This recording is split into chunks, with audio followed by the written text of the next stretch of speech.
Welcome and good morning to another edition of Broken Not Shattered, wherever you are in the world, whether you're in the United States, somewhere in the UK, or in Africa, especially our guests who are in the Far East. Today we have a special guest, someone who I have known very, very well. He is an attorney, a lawyer, an entrepreneur, a businessman in every capacity you can think of, an advocate for heavy education in the African space, a well-known voice when it comes to those who are thought leaders and professionals on the continent and beyond. Ladies and gentlemen, welcome for the first time, and I guarantee you guys not the last, a great mind that I know personally, Barrister Osita Oparaugo. What's up, brother? Hey, what's up? I'm good. Thanks for having me on your show, bro. Anything more than this now, therefore they collect money from my hand. If I start promoting everything about you, I'll be getting DMs saying, please, is he married? Is he single? How you doing, sir? How's it going? I'm good. Thank you. I'm good. Thank you. Well, welcome. Fantastic. All is well. How is it over there? Well, we're fine, man. Well, we're fine. Osita, thank you. I know you're a very busy guy, so thank you for making out time. Tell us about your story, who you are, for those who don't know you, how far you've come, and how the challenges you've faced as a businessman. Just start from anywhere you feel comfortable. Oh, okay. That's gonna be a long story, you know. Make it short.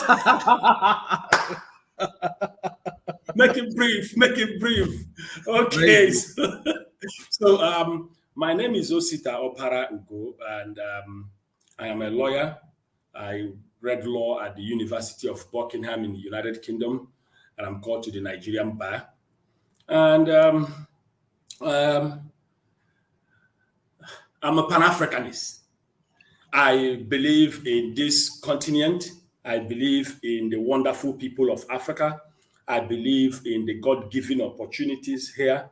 I believe that we can make this place a better place if we want to. And I see that practicing law, may be lucrative, but wouldn't have given me the kind of opportunity that I wanted, the platform to reach out to more and more people across the continent to talk to them about the African spirit.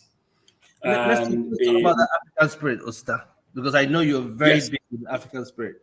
Anybody would wonder, if my child goes to college or goes to university and studies law, he's going to be this big SAN or this big attorney. But you've moved away from law. You still have that background, but you moved into business based on the African spirit. There was one time it was Footprint Africa, which I thought was a phenomenal thing. What is this African spirit that keeps on driving you onto this continent? You see, the thing is, until you take a trip to Ghana and go to Amina Castle and talk to people 90 years and above and understand the African story, you may not understand what's driving me. What's driving me is the fact that I come from a continent that is heavily exploited and talked down and looked down with a narrative that is not true. Okay. You see, why I went into media is typically to use my platform and my voice to tell a different story, the new story, the true story about Africa. Chinua Achebe said, remember, Chinua Achebe said, if the hunter does not tell their story, the lion will tell it. And they will tell it how it will glorify them. Correct. Wow. Now, Allen Ginsberg said, whoever controls the people and the image control the culture. In life, perception is everything. Everything. So now, who creates the perception. Whoever creates the perception that is everything creates it most definitely to suit the creator him. Right. When we were kids and in school in Nigeria, I know you were told the same thing. Over 100 million Nigerians who went to school at the time, even till now, I think they still tell that story. They said that Mongo Park, a certain Mongo Park, discovered the River Niger. Correct. My question now is Mongo Park older than River Niger? When Mongo Park came from wherever he came from into Nigeria and saw River Niger to discover it, what happened to the people that lived around there? Niger? That's right. What it means is that whoever that first document wins. Wow. You are in America. Yeah. You are in America. Yes. Sir. You create a patent. You create an invention, an innovation. I create the same thing. You created the same thing. And one other person created the same thing. And I kept it in my house. You kept yours. And the person goes to the Corporate Affairs Commission, the company house like in England, and registers it. And he was the third person to create whatever it was. And a week after, I bring mine. 1 month after, and you bring yours. They will turn us down, irrespective of when it was invented or created. Whoever documents first wins. So the importance of documentation of events, documentations of patterns, documentation of creative ideas, whoever goes first wins. So are you saying that would be that should be the focus of every businessman or businesswoman? That of course, yes. Okay, good. Of course, yes.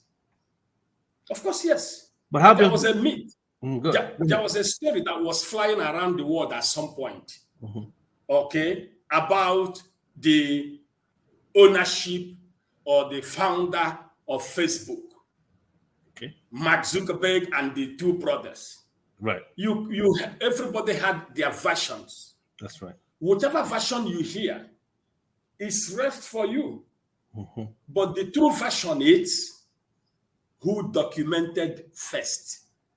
And that was Africans left the documentation to the West, thereby giving them power to write who they are and write who we are.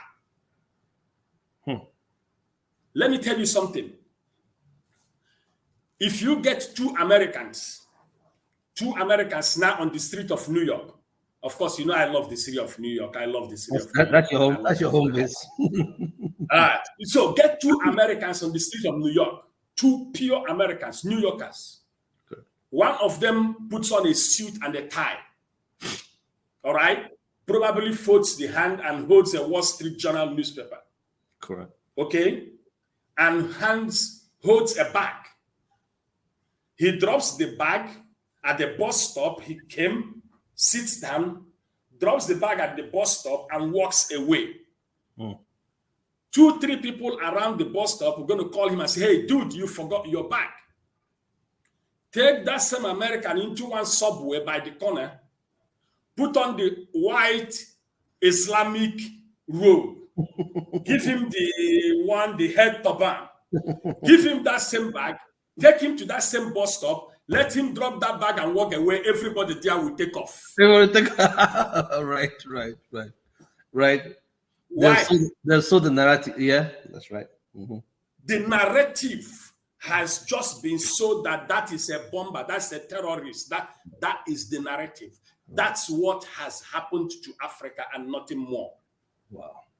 Let me tell you, the reason why I worked as a commercial lawyer. I traveled around this continent. I saw firsthand business opportunities everywhere. That's correct. We started reporting about investment opportunities, foreign direct investments into the continent. Our report was contradictory to what major business news from the West were reporting about Africa. we continued to push the narrative because it was the right narrative. Boom, 2016, there was Ebola in Sierra Leone. 2015. After the eradication of Ebola, I met with the president of Sierra Leone in Freetown, and we talked. I want to say to you that 98% of foreign businesses operating in Sierra Leone deserted Sierra Leone during Ebola. Wow. I'm not going to mention names, but I said to you that a certain mining company from the West moved from the mining site to a hotel that was 2 minutes away from the airport. Took over about 27 rooms, stayed there just to monitor the site. If it got too bad, 2 minutes they are in the airport, boom, they go. Right. So I joined the good people of Sierra Leone, and we created a documentary. It's called I Have Seen Sierra Leone.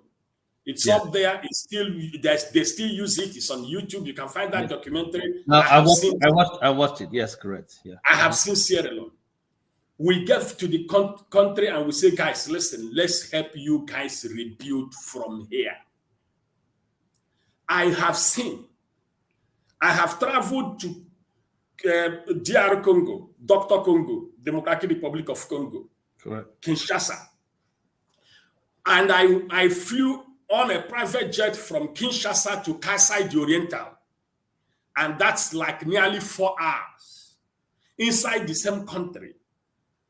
And on getting to Kasai the Oriental, I was told in close confidence by a very top government official that I will not mention here. When we were about to land, he said to me, you see this forest, there are airstrips on this forest. People come here, take diamonds, take gold, and they leave. Wow. Democratic Republic of Congo is in perpetual conflict till today. But that is the richest country on earth by mineral resources, and still Democratic Republic of Congo is among the 10 poorest nations in Africa, in the world. Wow. Wow. Okay. Wow. Look at what just happened in Niger.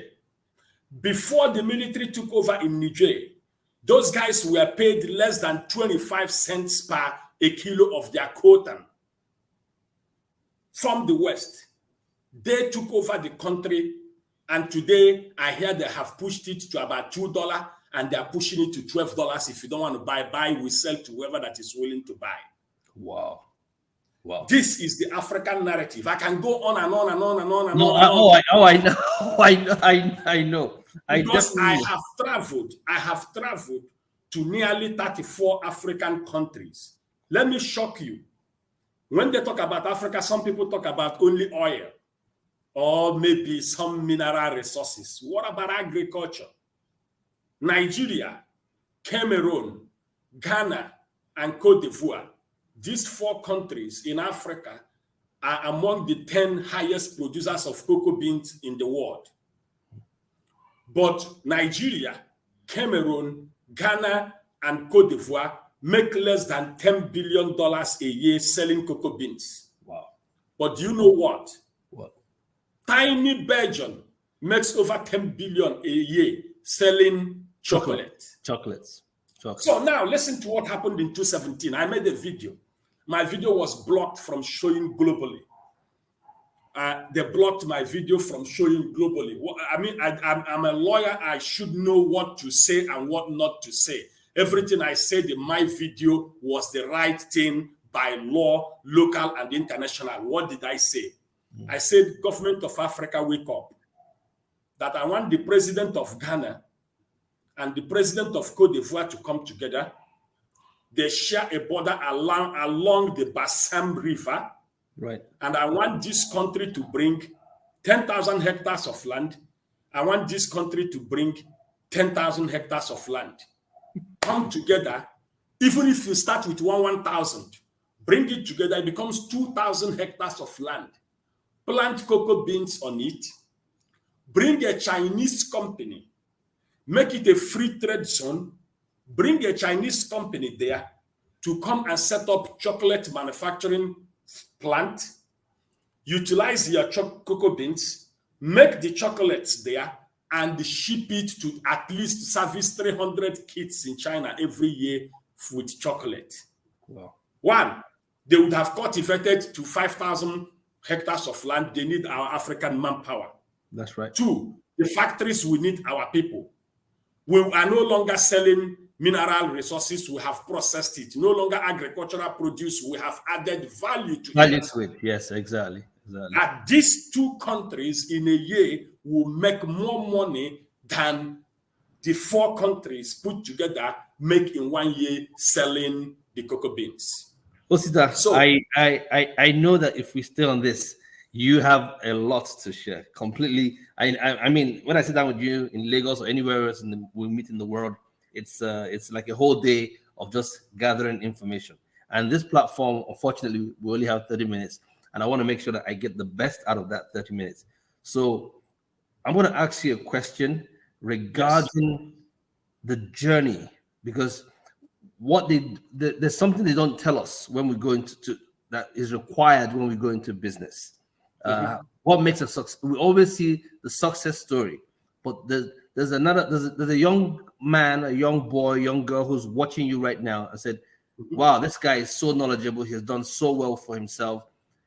How did he get there? What is it that they're not telling us that the struggle or what we need to put in to get to where we want to get to? That is the question I have for you now. And then when we come back, we'll talk about GetBundi. Go ahead with the first question. So that's a lot. And of course, there's also a lot that I will not say. But to be this role model to aspiring businessmen and women, I'll say one thing. If you are not ready to go to bed crying and wake up crying, go and get a 9-to-5 job. Explain that. Why do we have to cry? Because the road is not rosy. You're going to lose family. You're going to lose friends. That's right. You're going to lose associates. You're going to lose finances. As long as you decide to chase your dream, you're going to lose a lot. There's a whole lot of price that you have to pay. But one thing is clear. There is always light at the end of the tunnel. Wow. If you are afraid to make a bid, to fail, correct, go get a 9-to-5. Right. I have failed more than 10 times. Mm. I have failed and failed and failed again. I have started a business in Nigeria, and that business was supposed to connect small businesses. Yes, right. I employed 180 people to go around this country gathering data. I put the data together, nobody had it. I approached the Nigerian Telecommunication Company Management, NCC. They gave me the short codes to use to connect businesses. 6 short codes. This process took close to 2.5 years for me to complete it. When I got the short codes, I have to meet the telcos to give me the interconnectivity so that if you are calling me from one network to another network, they all interconnect. They look at me to my face and told me I have to pay them 70% of every money that I make every month for them to give me 70%. Wow. 70. I went back to the regulatory body. The regulatory body said to me, that's not unheard of. That's not unheard of. Take them to court. Do this. I took them to court. I served the telcos. The regulatory body refused to collect the service from the court. I went back to court. I got the court order to serve them through substituted means. So we can put it on the newspaper, and we put it. And they said, no, that it is an institution by law. That, cut a long story short, I lost. Wow. I started again. The more I lose, the more I want to win. Mm-hmm. So it is a journey. But the truth is, you will definitely win if you stay on that course. So if you had 3 words, nobody if you had 3 words, don't let no one approve of your dream. That's right. You have a dream, stick to it. That's right. Yeah. Even if nobody approves of it, if you are convinced in that dream, yes, pursue it. Wow. When you win, the world will come to you and celebrate you. They'll forget everything that you went through, everything they said. I know how this ends. And don't try to take shortcuts. Pay your dues. Wow. A whole lot of people who started businesses went out early, try to take shortcuts. It comes back to hurt the business. Stay on course and pay your dues. Wow. Osita, thank you so much for this. If you had 3 words to give to that young person, what would those 3 words be? So the 3 words is, if you are in today's business, is different from when we started. If your business is not technologically connected, right, rethink about your business plan. Okay. 1, because 9 out of 10 jobs will be technology driven. So if your business does not have a tech element, a technology element, rethink about it. Wow. 2, if you have a business idea and you think that nobody has done it before, great. But go back and look at it again. Somebody may have done it, but in a different way. Find people who have done what you want to do, or people who have done a similar thing to what you want to do. Find 6 people. Interview the 3 that have done it and succeeded. Interview 3 that have done it and failed. If you can't see them, check them up online and read their stories. Now find the connect. Why these 3 failed and why these 3 succeeded. Stay in the middle. Their business will succeed. Wow. Number 3? 3, if you are looking at going now into business and you are thinking, but you have an idea and you are thinking, oh, should I go in? Should I not go in? Wake up. You have a problem. What your problem is the fear of the unknown. Wow. Do not be afraid to fail. But my last word will be, if that business you're thinking of going, if it has a human connection, look at how you can bridge it with technology. Wow, Osita, this is I hope that helps someone. Oh yes, stay with tech. Don't be afraid, and as much as possible, pursue your dream. Those are the 3 words that I heard clearly. We're going to take a short break. When we get back, we have Osita Oparaugo as our guest today, and we'll be talking about his new platform, GetBundi.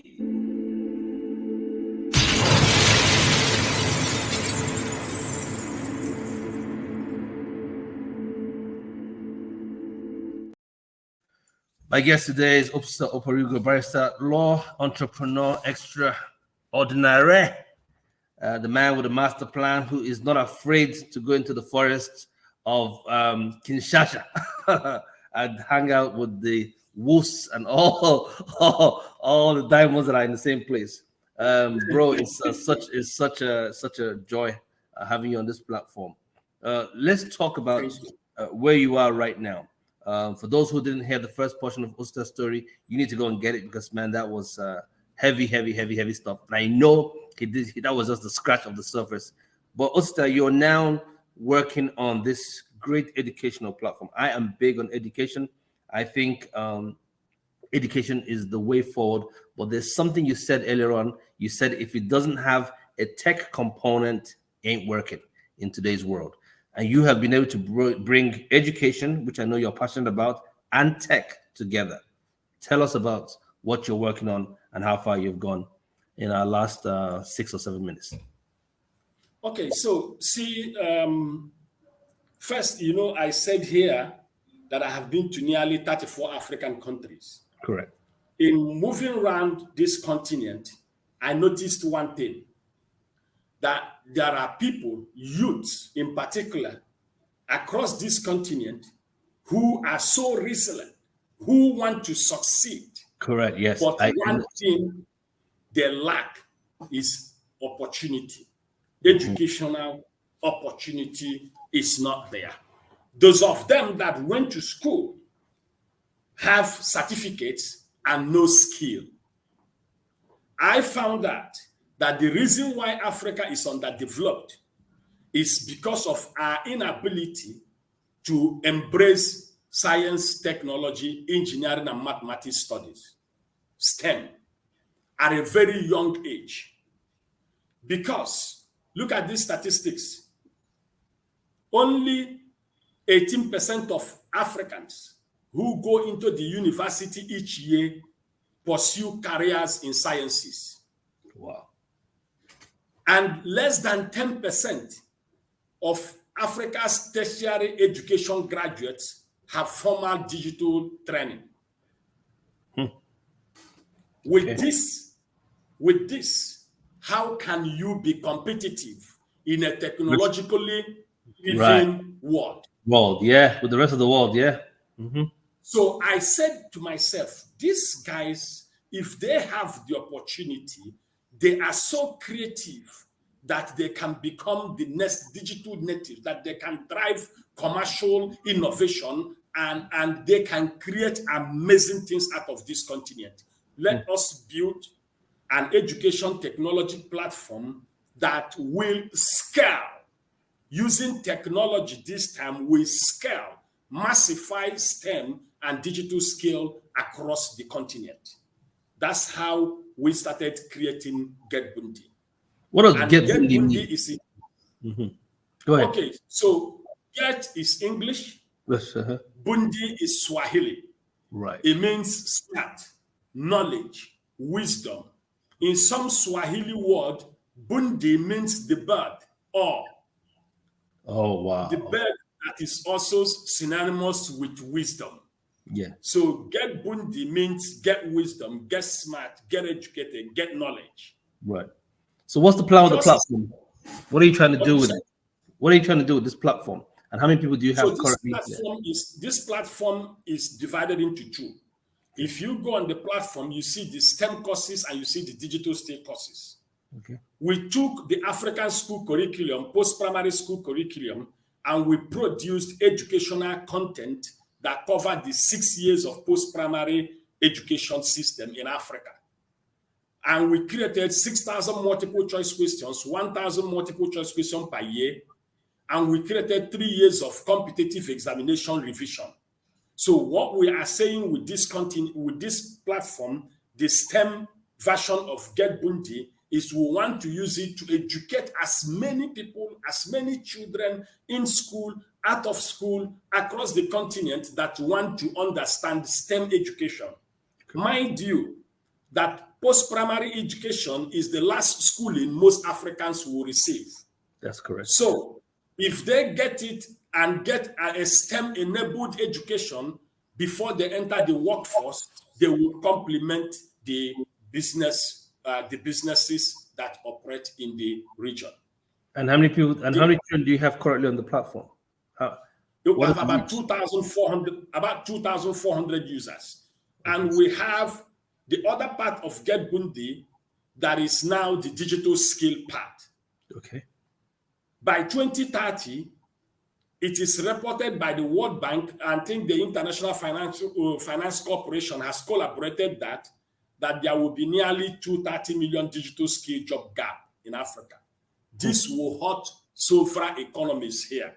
So we are using GetBundi digital skills section to upskill many African youths so that they can now feed into the businesses and give them developmental support.